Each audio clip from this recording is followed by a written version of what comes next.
Development కార్యక్రమాలు జరిగినాయని నేను గంటాపదంగా చెప్తున్నా. మీకు ధైర్యం ఉంటే ఒపీనియన్ పోల్కు సిద్ధం కావాలని చెప్పి నేను ఈ సందర్భంగా తెలియజేస్తూ ఉన్నా. ఆయన నిన్న మాట్లాడుతూ బాగా వర్షాలు రాగానే వరదలు రాగానే అంటే అమీర్పేటకు పోయిందంట ఆయన. ఏంది 10 నిమిషాలు 23 నెలల్లో నువ్వు ఎక్కడ తిరిగినావు? హైదరాబాద్ సిటీలో ఏం అభివృద్ధి కార్యక్రమాలు చేసినావో ఒకసారి చెప్పవలసినటువంటి అవసరం ఉంది. ఈరోజు డెవలప్మెంటు కుంటిపడిపోయింది, ప్రజలందరూ చెప్తున్నటువంటి. కనీసం చెత్త అయితే పరిస్థితి కూడా లేదని ప్రజలు చెప్తున్నటువంటిది. మీకు అందరూ తెలుసు, ఒకప్పుడు కాంగ్రెస్ ప్రభుత్వం 10 సంవత్సరాలలో 4,636 కోట్ల రూపాయలు హైదరాబాద్ మీద ఖర్చు పెడితే మేము 44,021 లక్షల రూపాయలు ఖర్చు పెట్టినాం. అనేకమైనటువంటి కార్యక్రమాలు మీరు ఒకసారి ఆలోచన చేస్తే సురక్షిత మంచినీటి గురించి కానీ, నిరంతరం విద్యుత్ అంటే కరెంటు పోతే కేసీఆర్ గారి ప్రభుత్వంలో కరెంటు పోతే వార్త ఒక్క నిమిషం పోయినా అదొక న్యూస్ కింద ఉండేటువంటి పరిస్థితి. దాంతోపాటు 111 ప్రాంతాల్లో 1,00,000 డబుల్ బెడ్రూమ్ ఇల్లు మేము కట్టించినాం. ఒక్క ఇందిరమ్మ ఇల్లు మీరు కట్టిర్రా మీ గుండె మీద చేసుకొని చెప్పాలి అని చెప్పి నేను ఈ సందర్భంగా తెలియజేస్తూ ఉన్నాను. మరి ఇదే కాకుండా 100% సివరేజ్ ట్రీట్మెంట్ ప్లాంట్స్ 100% ఎప్పుడు చరిత్ర జరిగిన విధంగా టీఆర్ఎస్ ప్రభుత్వం మరి ఆ కార్యక్రమాలని చేపట్టడమే కాకుండా అవి ఇంకా ఆన్గోయింగ్ ఉంటే ఈయన పోయి ఇనాగ్రేషన్లు చేస్తాడు ముఖ్యమంత్రి రేవంత్ రెడ్డి గారు. అప్పటి కార్యక్రమాలే. అదేవిధంగా మీకు ఫ్లైఓవర్లు కానివ్వండి, మీకు తీసుకుంటే లింక్ రోడ్లు కానివ్వండి, ఈరోజు హైదరాబాద్ సిటీలో గ్రేటర్ హైదరాబాద్ పరిధిలో ఎన్ని ప్రాంతాలలో మనం తీసుకున్నామో మీరు ఒకసారి చూస్తే ఈ వైపున ఉప్పల్ కానీ, ఎల్బీ నగర్ ప్రాంతం కానివ్వండి, మరి ఓల్డ్ సిటీ ప్రాంతం కానివ్వండి, గచ్చిబౌలి ప్రాంతాల్లో కానివ్వండి, మీకు ఫ్లైఓవర్స్ కానివ్వండి, ఆర్ఓబి కానివ్వండి, ఆర్యూబి కానివ్వండి, ఇట్లా కార్యక్రమాలని మనం బ్రహ్మాండంగా తీసుకోవడం జరిగింది. మరి అదేవిధంగా స్టీల్ బ్రిడ్జ్ కానివ్వండి.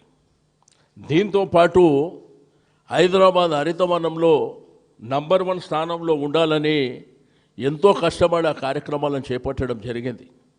స్వచ్ఛ హైదరాబాద్ పేరు మీద మరి అనేకమైనటువంటి కార్యక్రమాలను హైదరాబాద్ సిటీలో కరోనా వైరస్ మొత్తం దేశమంతా ప్రపంచమంతా కరోనాలో ఉంటే ఆ కరోనాలో హాలిడే డిక్లేర్ చేసి హైదరాబాద్ రోడ్లన్నీ వేసినటువంటిది మీరు కూడా కళ్ళారా చూసినటువంటిది. నిన్న ముఖ్యమంత్రి గారు ఏమంటారంటే కేటీఆర్ గారంట హైదరాబాద్ సిటీలో ఎప్పుడు తిరగలేదంట. మరి నా హైదరాబాద్లో ఉండడో లేకపోతే వేరే దేశంలో ఉండో ఆయనే చెప్పాలి. కేటీఆర్ గారి ఆధ్వర్యంలోనే కదా ఇవన్నీ కార్యక్రమాలని టేకప్ చేసింది. బస్ బేలు కానివ్వండి, పార్కులు కానివ్వండి, మరి అదేవిధంగా మనకు కమ్యూనిటీ హాల్స్ కానివ్వండి, కళ్యాణ మండపాలు కానివ్వండి, బస్తీ దవాఖానాలు కానివ్వండి, ఇవన్నీ మన కళ్ళ ముంగట ఉన్నటువంటి ఇవన్నీ కార్యక్రమాలని ఆ రోజు బీఆర్ఎస్ ప్రభుత్వ హయాంలోనే చేపట్టినటువంటి విషయాన్ని మీరు మర్చిపోయి నిన్న మాట్లాడుతూ వాళ్ళిద్దరినంట స్తంభాన్ని కట్టేయాలనంట. మరి 2,500 రూపాయలు మహిళలకు ఇస్తా అన్నటువంటి మిమ్మల్ని, 2,000 పెన్షన్ 4,000 ఇస్తా అన్నటువంటి మిమ్మల్ని, కళ్యాణ లక్ష్మికి షాదీ ముబారక్కు 1,00,000 రూపాయలతో పాటు తులం బంగారం ఇస్తాన్న మిమ్మల్ని ఎక్కడ కట్టేయాలనో మరి మీరే చెప్పవలసినటువంటి అవసరం ఉంది. కంటోన్మెంట్లనంట బై ఎలక్షన్లో గెలిస్తే 4,000 కోట్ల రూపాయలు ఖర్చు పెట్టిందంట. Cantonment constituency. నేను ఉండేది కూడా అక్కడనే. ఒకవేళ 4,000 కోట్లతోనే వర్క్ ఏమన్నా అక్కడ కార్యక్రమాలు జరిగితే ప్రజల కోసం నేను రాజీనామా చేయడానికి సిద్ధంగా ఉన్నా. మీకు దమ్ము ధైర్యం ఉంటే నా రాజీనామాను మీరు యాక్సెప్ట్ చేయండి. కంటోన్మెంట్లో ఆ ప్రాంతంలోనే నేను ఉంటా. అక్కడ ఏమి డెవలప్మెంట్ జరిగింది, మీరు మోసపూరితమైనటువంటి హామీలు ఇచ్చి ఈరోజు అధికారంలోకి వచ్చిన తర్వాత ముఖ్యమంత్రి గారే మరి ఆ విధమైనటువంటి భాష మాట్లాడితే ప్రజలు చీదరించుకునేటువంటి పరిస్థితి వస్తుంది. అజారుద్దీన్ గారిని మంత్రి పదవి నిన్న ప్రమాణ స్వీకారం చేశారు. మా బీఆర్ఎస్ పార్టీ డిమాండ్ 23 మాసాల నుంచి మైనారిటీలకు మంత్రి పదవి లేదు ఇవ్వాలని చెప్పే కదా మా డిమాండ్. ఆయనకి ఇస్తానంట, మాకు అసూయనంట. ఆయన భారత క్రికెటర్ అంట, ఆయన వస్తే మాకు అసూయ వస్తుందంట.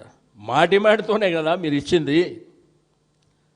రెండోది, నీకు అంత వాళ్ళ మీద ఈ జుబ్లీహిల్స్ ఓడిపోతున్నాం అనేటువంటి భయం లేకపోతే మరి అజారుద్దీన్కు మీరు కొత్తగా అప్పుడు మీ ప్రభుత్వం వచ్చినప్పుడు ఎందుకు ఇవ్వలే? మీకు అంత వాళ్ళ మీద మమకారం ఉండి మైనారిటీలను ఏదో చేయాలనేటువంటి సంకల్పం ఉంటే ఆ రోజు ఎందుకు చేయలే? 2 సంవత్సరాలు దగ్గర వస్తుంటే ఆ జుబ్లీహిల్స్ బై ఎలక్షన్ ఉందని చెప్పి ఈరోజు మైనారిటీలు దూరం అవుతుండ్రని చెప్పి మరి మీరు మోసం చేసేటువంటి కార్యక్రమం కాకపోతే ఏందని చెప్పి నేను అడుగుతా ఉన్నా. ఈరోజు హైదరాబాద్ సిటీలో ప్రతి నియోజకవర్గంలో డబుల్ బెడ్రూమ్ ఇల్లు మేము కట్టినాం. మీరు కట్టినరా చూపిస్తారా? రెండోది, హాస్పిటల్స్ కూడా టీమ్స్ హాస్పిటల్స్ నీకు ఇక్కడ ఎర్రగడ్డ కానివ్వండి, సనత్ నగర్ చెస్ట్ హాస్పిటల్, అల్వాల్ ప్రాంతం కానివ్వండి, ఎల్బీ నగర్ ప్రాంతం కానివ్వండి, మీరు పోయి ఫోటోలు దిగుతుర్రే, అవి మేము శాంక్షన్ చేసి మేము ఆల్రెడీ కన్స్ట్రక్షన్ జరుగుతున్నటువంటి సందర్భంలో కదా మీరు వచ్చింది. ఏం అభివృద్ధి కార్యక్రమాలు హైదరాబాద్ సిటీలో చేసినరో ఎక్కడైనా చర్చ పెడితే మేము సిద్ధంగా ఉన్నాం. మీరు 23 మాసాలలో ఏం చేశారు, మేము గతంలో ఏం చేసినాం, ఏడ చర్చకు పెట్టినా కానీ రెడీ ఉన్నాం. ఎస్ఆర్డిపి ద్వారా మీకు ఫ్లైఓవర్లు కానీ 19 ఫ్లైఓవర్లు, 5 అండర్ పాస్లు, 7 ఆర్ఓబీలు, ఆర్యూబీ 1, ఒక కేబుల్ బ్రిడ్జు, ఒక స్టీల్ బ్రిడ్జు, ఈ విధంగా హైదరాబాద్ జనాభా విపరీతంగా పెరిగిపోతున్నటువంటి సందర్భంలో మీకు వేరే దేశాల నుంచి హైదరాబాద్ వచ్చిన వాళ్ళు ఆశ్చర్యపోయే విధంగా మరి సూపర్ స్టార్ తమిళనాడు మన సూపర్ స్టార్ రజనీకాంత్ గారు ఆయన్నే చెప్పిండు, నేను హైదరాబాద్లో ఉన్నానా అమెరికాలో ఉన్నానా అని చెప్పి. అంటే ఈ డెవలప్మెంట్ ఏం కనిపిస్తలేదు. ఆయనంట వర్షం పడుతానంట అమీర్పేటకు 10 నిమిషాలు పోయిందంట. నువ్వు 10 నిమిషాలు పోయినాక పోయి 4 నెలలు అయింది కదా, ఏం చేసినావు చెప్పగలుగుతావు ఆడ? రెండోది, ఎన్టీ రామారావు గారి స్టాచ్యూ. ఎన్టీ రామారావు గారి వీర అభిమానే కదా మాగంటి గోపీనాథ్. ఎన్టీ రామారావు గారితో తిరిగింది మాగంటి గోపీనాథ్ గారు కదా. ఎన్టీ రామారావు గారితో తిరిగింది మాగంటి గోపీనాథ్ గారు. అంటే వాళ్ళ ఓట్లు కూడా లబ్ధి పొందాలనేటువంటి ఉద్దేశంతో నిన్న డ్రామాలు నడిపిస్తుంటే దయ్యాలు వేదాలు వల్లించినట్టుంది. మాట్లాడితే ఏం చెప్తుండు, సన్నబియ్యం, రేషన్ కార్డులు, ఫ్రీ బస్. మరి మిగిలిన హామీలు ఎక్కడ పోయినాయి? మహిళలకు ఇస్తాన్న 2,500 ఏమైనా? మరి అదేవిధంగా షాదీ ముబారక్ కళ్యాణ లక్ష్మి బంగారం ఏమైంది? ఇందిరమ్మ ఇండ్లు కడతామని చెప్పారు, మరి అవి మాట్లాడు. నీకు దమ్ము ధైర్యం ఇవాళ ఉన్నది కదా రోడ్ షో, ఇవి కూడా మాట్లాడు దమ్ముంటే. మీరు ఏ కార్యక్రమాలు చేయకుండా, రెండోదంట జూబ్లీహిల్స్ అంట దగ్గర 100 కోట్ల రూపాయలతో అభివృద్ధి అంట. మరి గ్రేటర్ హైదరాబాద్ 24 నియోజకవర్గాలు ఉన్నాయి, 23 నెలల నుంచి. అంటే జూబ్లీహిల్స్ ఒకటే మీద, మిగిలిన కాన్స్టిట్యున్సీలు హైదరాబాద్ తెలంగాణ రాష్ట్రానికి కావా? తెలంగాణ రాష్ట్రానికి ముఖ్యమంత్రి కాదా మీరు? మరి మా నియోజకవర్గాలలో ఏం డెవలప్మెంట్ చేసినో చూపించగలుగుతారా మీరు వచ్చి? ఈరోజు అన్ని వర్గాల ప్రజలు ఆ రోజు సంబంధ వర్గాలు సంతోషంగా ఉండాలని మీకు రంజాన్ తోఫా కావచ్చు, క్రిస్మస్ గిఫ్ట్ కావచ్చు, మాంకాళి జాతర బోనాలు కావచ్చు, అంగరంగ వైభవంగా మనం చేపట్టినాం. ఈరోజు పరిస్థితి ఏంది? కరెంటు కూడా అనేక సందర్భాలలో పోతుంది. 20,000 లీటర్ల వరకు ఫ్రీ వాటర్ ఇచ్చింది కేసీఆర్ గారు. మరి ఇప్పుడు ఆ బిల్స్ ఎందుకు పంపిస్తారు?